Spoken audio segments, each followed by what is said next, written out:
Good morning, everyone. I'm David Cory, and I'm here with my colleague Kim Cairns. We are with the Emotional Intelligence Training Company, and we're here to talk about flexibility, which is the 13th competency.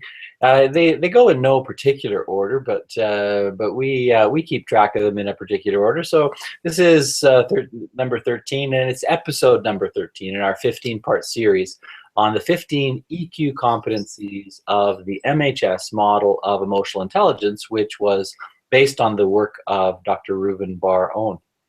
So flexibility, I was thinking about flexibility last night. We had a little dinner party, and it was, what was interesting was the host had planned to do a cheese fondue, and their stove broke with some electronic command that locked up the top of the stove so it wouldn't turn on, so he actually made the cheese fondue on the barbecue outside in the minus sub-zero temperature. So it was quite an impressive display of flexibility, which led to a discussion of flexibility. And we talked about the various ways in which we were flexible or not.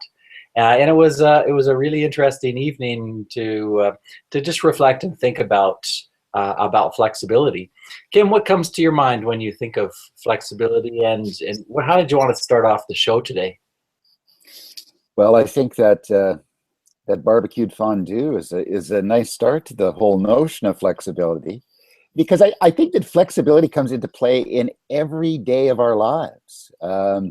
This notion that we can set plans and we will take a nice linear route to that desired outcome often does not unfold in that fashion. So that whole notion of flexibility, being able to adjust thoughts, feelings, and my behaviors given new conditions. So, in a rapidly changing world, we're faced with that on a daily basis, an hourly basis. And so it's that, to me, there's a notion of fluidity with flexibility. It's being able to adjust course given the new information I have. So when the stove's broken down, that information indicates that I'm going to have to come up with another heat source. So, very, very innovative and flexible on the part of that young gentleman to, well, we do have a barbecue. I can actually perform that fondue function there. I think, too, what comes to my mind is just simple parts of life. Road rage comes to my mind, too.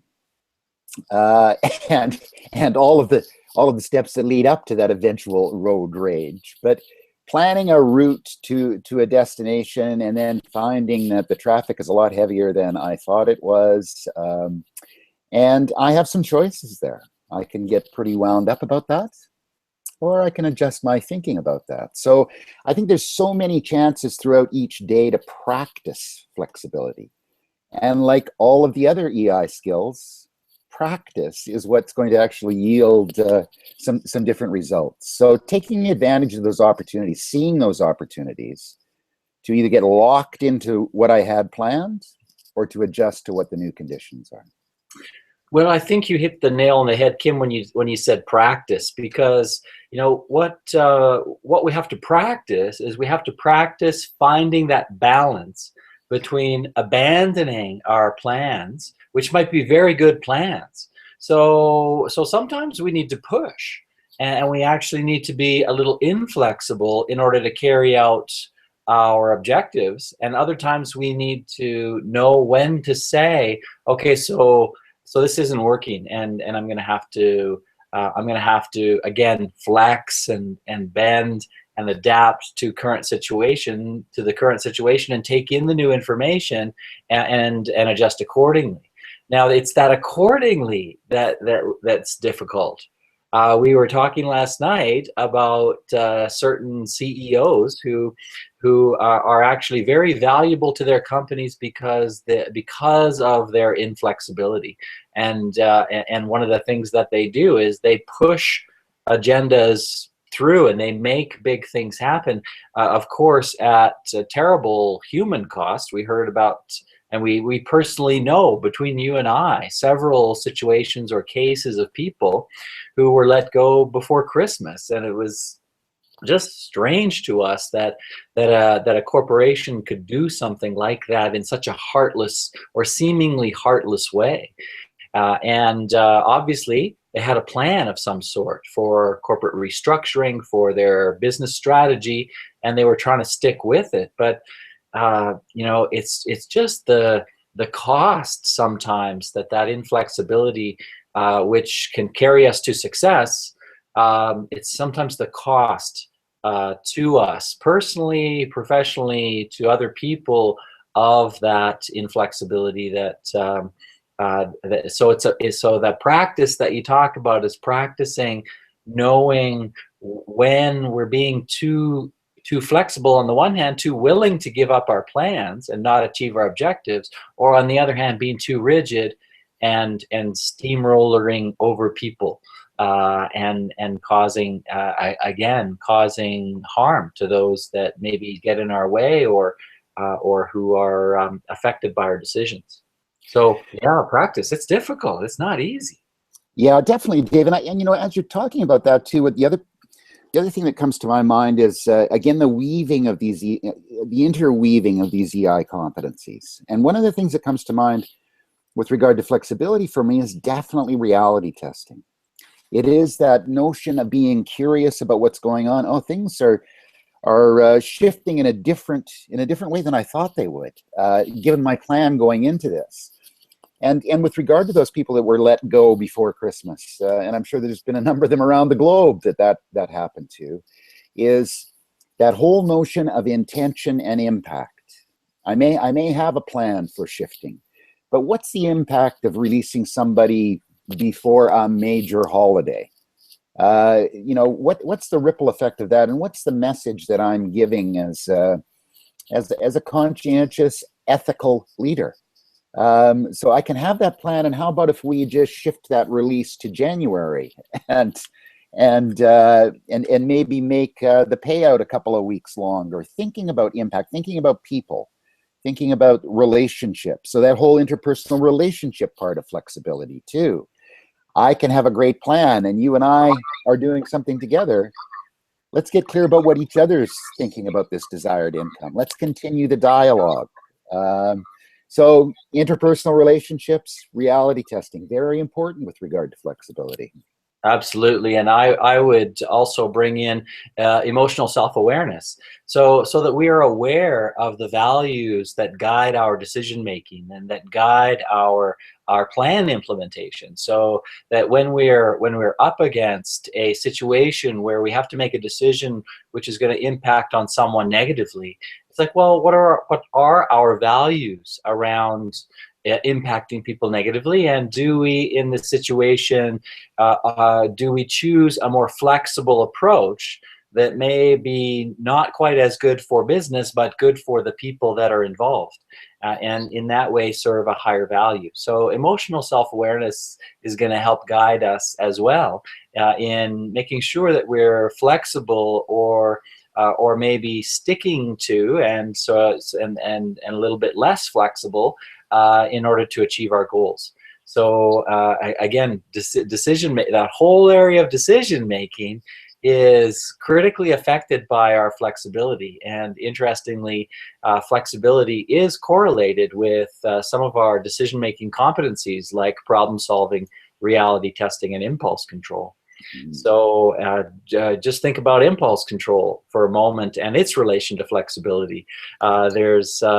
So impulse control is about patience and impatience, and it's about giving in to impulses, whereas flexibility is about flexing and adapting, as you mentioned, Kim, adapting to various situations and circumstances.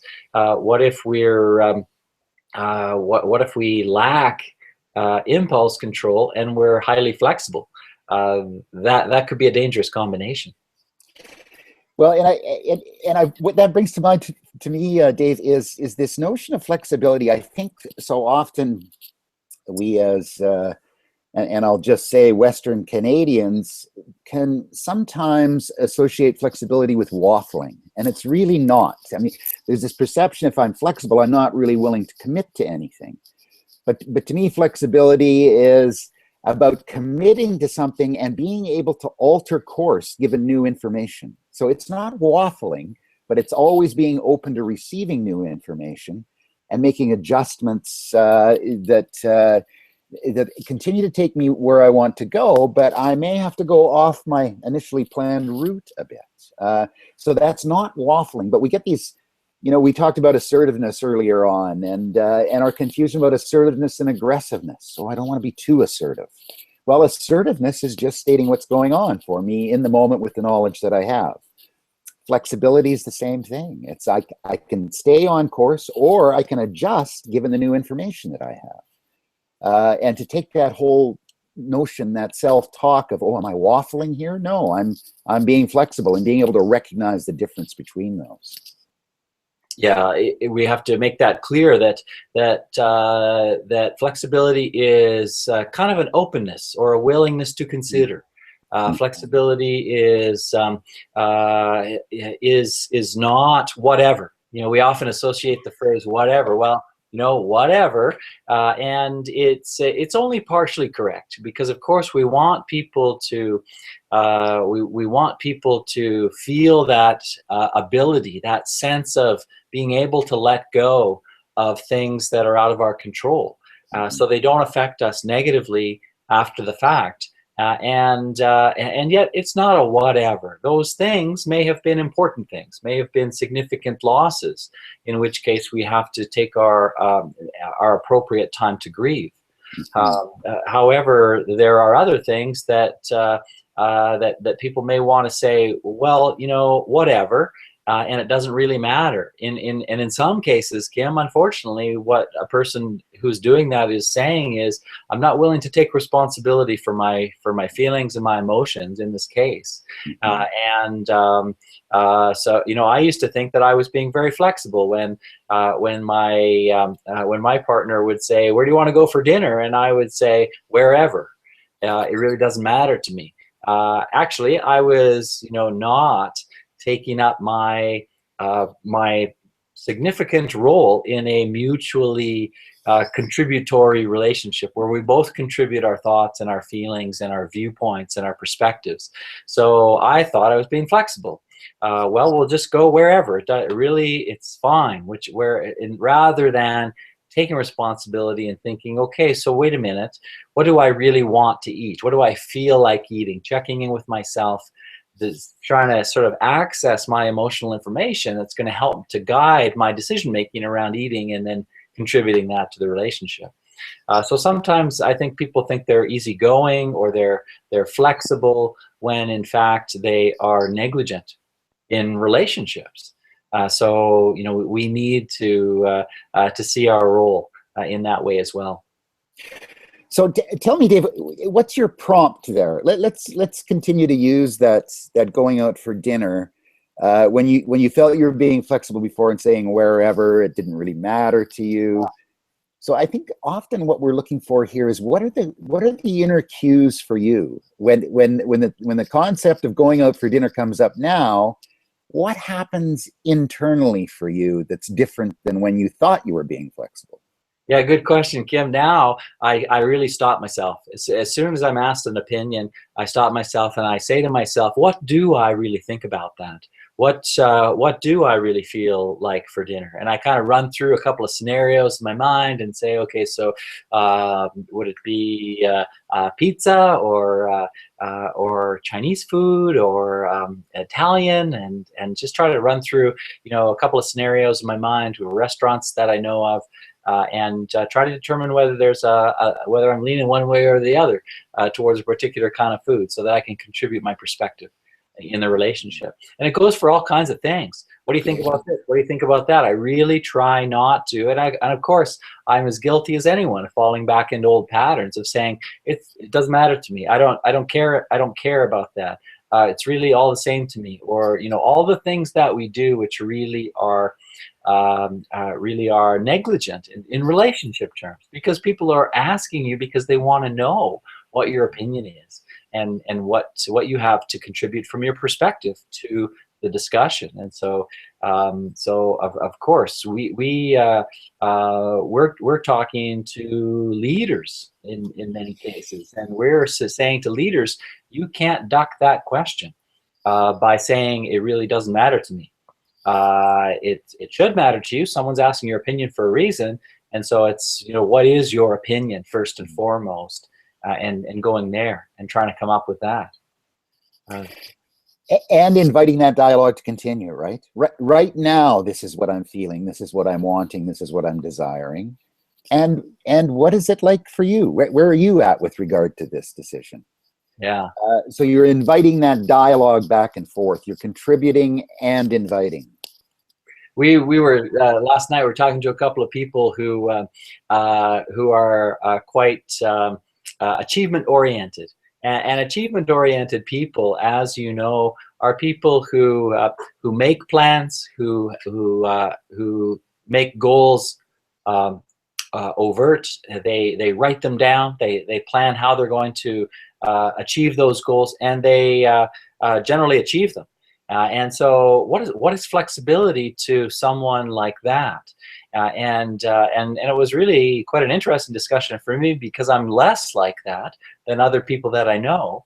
So to talk with them about what things have to be a certain way, that is, there's only one way to go about this and do this, and other things where there's more room and there's more flexibility to go about that.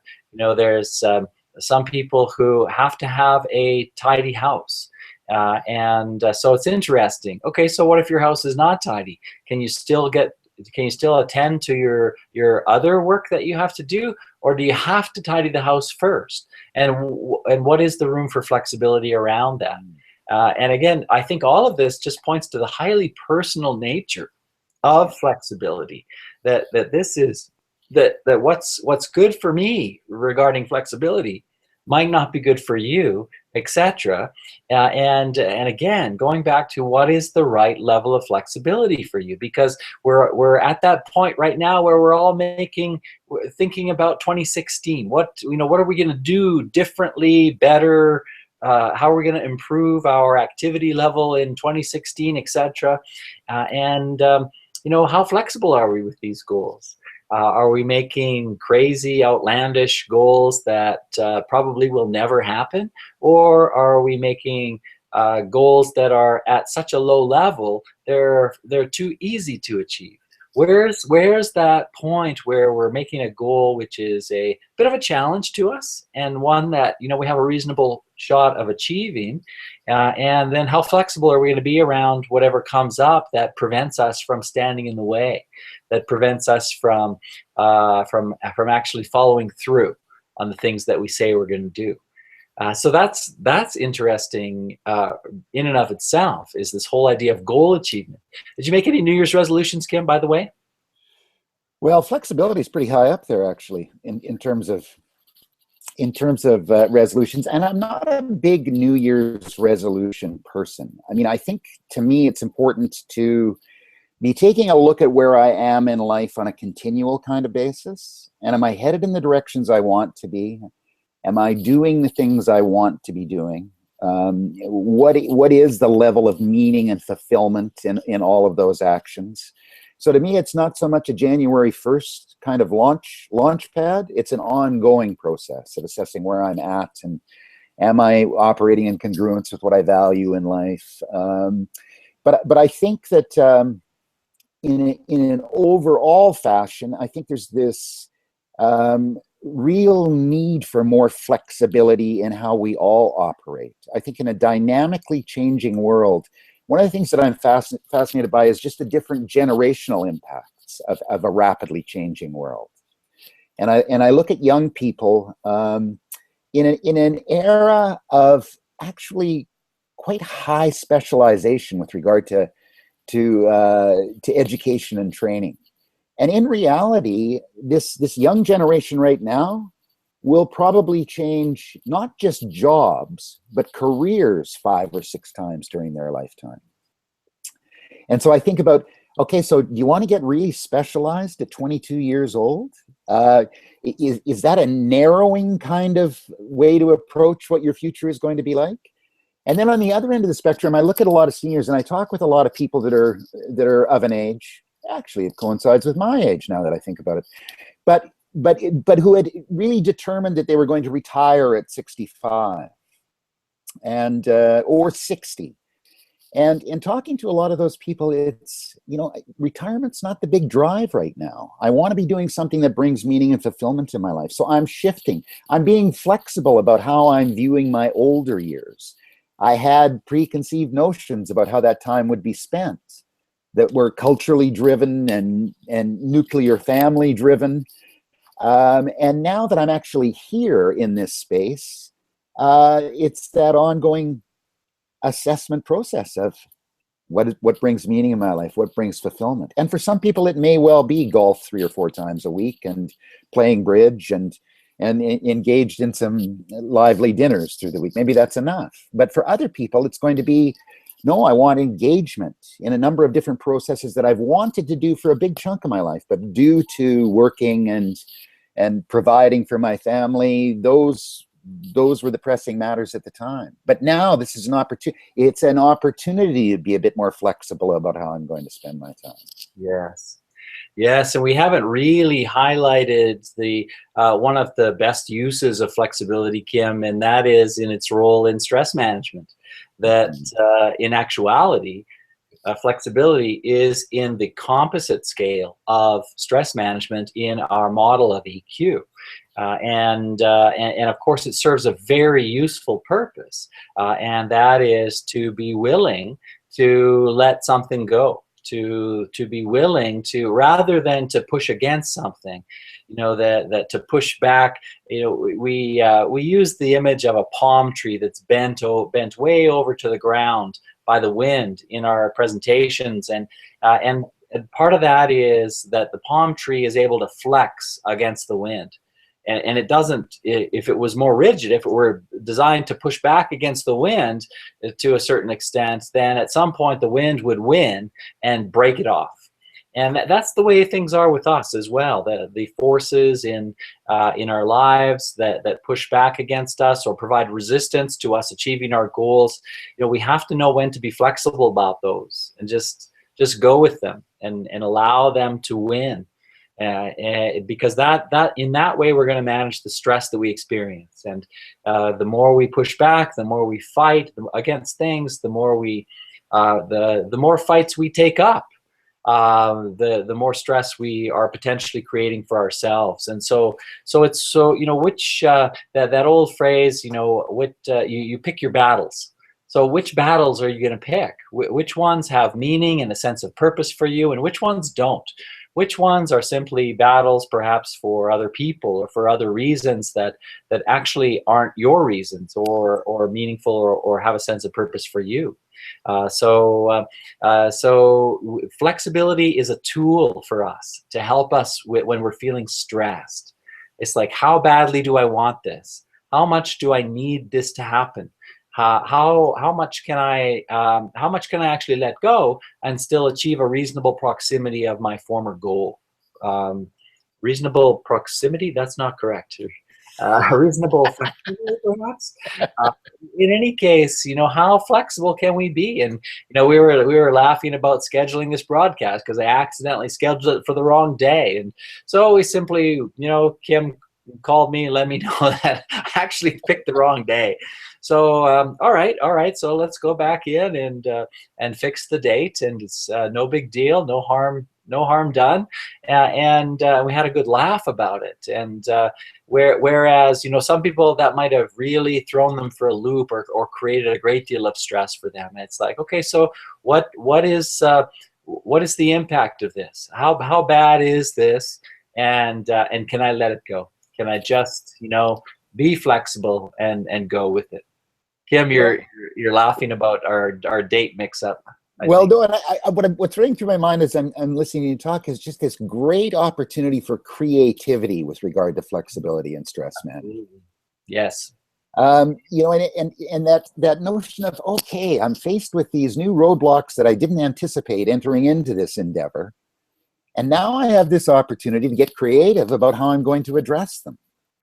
And I think that you know, if I can shift my mind to that, into that creative kind of aspect, I'm going to have a lot of fun with the roadblocks instead of a headache and the bruising on the forehead as I continue to bump against it, trying to solve it in the same old fashion. And I think that that creativity is a nice driver. It's how can I get creative with this? Given these realities, how can I get creative in resolving them? Yes, and you know, one leadership model has us moving from reactivity to creativity, and really, it is an important concept, and one that we really want to consider. Is that while we're in reactivity, we are merely reacting to all the things that happen in our work and in our lives, and when we're able to move to creativity, and we're really able to use concepts like flexibility and the others that we talked about. Then we're really in leadership mode. We're really leading our own lives, and we're really leading those aspects of our work where we need to step up, and we need to be that role model or that leader that people look to improve things. And so we really need to consider how we're going to move from reactivity to creativity. And these are the kinds of things that that we spend our days thinking about at the Emotional Intelligence Training Company. How are we going to help people move from merely reacting to things that happen in their lives to being the creative ones, the ones that are doing the creating, the leaders, the ones who are leading their own lives. And we have a lot of fun with that, and we have a lot of fun with each other. We have a lot of fun with our clients, and coming up with interesting, entertaining ways to engage people in this content about emotional intelligence and how emotional intelligence and EQ competencies can improve their lives and help them to do what it is that they want to do. Okay, so we're coming up to our to the end of our discussion. Kim, what would you like to add, or how would you like to maybe summarize this discussion, or what final thoughts do you have for us? Well, I think just again, seize on those opportunities, those choice points every day to practice these EI competencies that we've been talking about. It's that notion of being aware of what they are, and then aware of my abundance of choice, given what I know about how I operate myself, and what kind of impact that has on me when I'm operating that way, and what kind of impact it has on those around me. So just taking advantage every day of those little opportunities. You know, EI is not something that we just practice in the boardroom in a heavy meeting. In fact, it's probably not going to go that well if I make a dramatic shift in that context. But if I'm practicing on a daily basis, and just observing what the differences are in response, both internal, what's my response when I act differently? How does that feel? And just being more aware of that on an ongoing basis, and taking advantage of those times every day when you could do something differently than what you would perhaps do in your default fashion in that situation. Yes. Thanks, Kim. And for me, it's I would echo some of what Kim said and highlight the idea of get to know your own flexibility. How does flexibility serve you? Where might it not serve you? Where do you maybe perhaps need to be a little bit less flexible? Where do you need to be a little bit more assertive in your life? And use your emotional self-awareness to guide you, to help you with understanding and knowing what your values are, what has meaning and a sense of purpose for you, and making sure that you're using your values in your decision making, and knowing when to let it go, when to be willing to learn from situations and circumstances, and knowing when to keep on track and on your path to achieve your goals.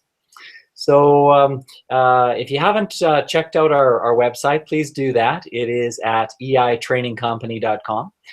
We've just over the holidays, we've posted another series of blog posts. We've talked a little bit more about our Botswana project, which has finally wrapped up and come to a close. We're going to miss our wonderful colleagues from Botswana. However, we'll stay in touch. I told you, I actually wrote a little bit about our work with the Saudi Arabian company NatPet, a wonderful company, wonderful group of managers that I met there. We also did our year in review. So you can go and read what we've done throughout 2015. And I really hope you'll join us for our next broadcast, which will be on stress tolerance, something quite different than stress management. And we'll talk about that. And we love to hear from you. It's david@eitrainingcompany.com or kim@eitrainingcompany.com. And I'd like to thank you for joining us for this broadcast and look forward to being in touch, staying in touch, and answering all your questions about emotional intelligence and how you can improve for an enhanced work and workplace and life, and to be the kind of leader that you want to be. Thanks for joining us. Signing off for both Kim and I, I'm David Cory. Thank you, and have a good day.